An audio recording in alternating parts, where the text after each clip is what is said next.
তো hello guys, সবাই কেমন আছেন? আশা করি অনেক অনেক ভালো আছেন। তো আজকের ভিডিওর উদ্দেশ্যটা থাম্বনেল দেখে সবাই বুঝে গেছেন। তো কারণ কি টপিক নিয়ে আমরা ভিডিও করব।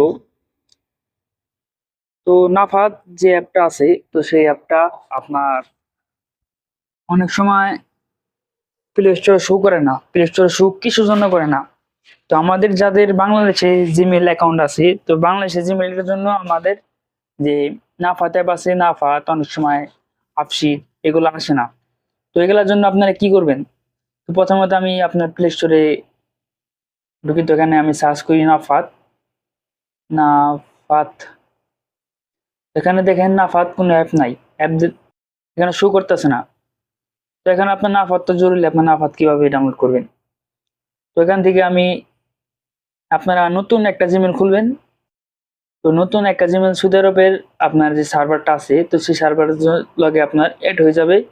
তো আমি এখানে আমার যে আরেকটা জিমেল ছিল, তো সেই জিমেলটা আমি এখানে অ্যাড করছি। তো তারপরে আমি এখানে নাফাত অ্যাপ সার্চ করছি। তো নাফাত সার্চ করার পরে আপনার নাফাত এসে পড়েছে। তো এখানে দেখেন নাফাত। তো নাফাত আমি ইনস্টল করতেছি। তো আগের জিমেলে কিন্তু নাফাত শো করে নাই। তো শো করে নাই এর জন্য আমার যে বাংলাদেশি জিমেল আছে, তো বাংলাদেশের সার্ভারে আমার জিমেল অ্যাড করা। তো সেই জন্য এই সার্ভারে আপনার জিমেলটা আসা নাই। তো আপনার নতুন একটা সৌদি আরব আসার পর আপনার নতুন একটা জিমেল খুলবেন। তো পুরানো জিমেল যেটা আছে বাংলাদেশি জিমেল, সেটা চালাবেন না। তো অবশ্যই আপনার নতুন এদিকে আসার পর একটা জিমেল, অবশ্যই একটা জিমেল খুলবেন।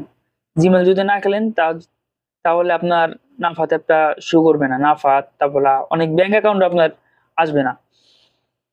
তো অবশ্যই জরুরি আপনার নতুন একটা নাফাত এই অ্যাকাউন্ট খোলার, জিমেল অ্যাকাউন্ট। ধন্যবাদ। আশা করি ভিডিওটা ভালো লাগবে। এ পর্যন্ত আজকের ভিডিওটা।